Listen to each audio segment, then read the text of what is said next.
ang kapayapaan ay hindi po final destination. Kapayapaan ay isang daan. Kapayapaan is a way of living, is a way of moving, is a way of doing, is a way of acting. Kapayapaan is hindi isang bagay na tsamba o hindi, makaroon o wala.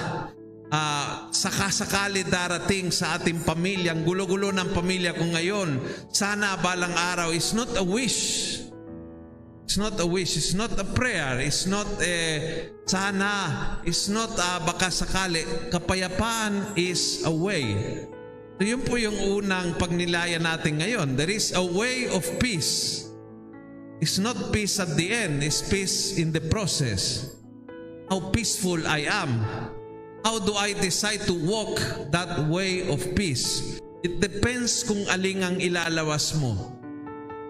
You can be a very peaceful person and you know it.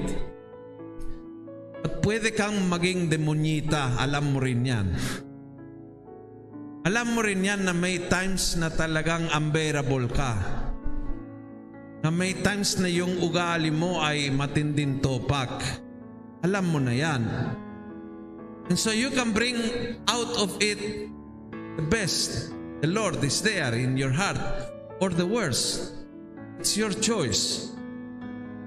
Ang sabi ni Zacarias, idadaan tayo ng Panginoon ang ating mga paa tungo sa daan ng kapayapaan. Let us ask the Lord to guide our feet into the way of peace, so that every decision can make our life more beautiful, more peaceful, more happy.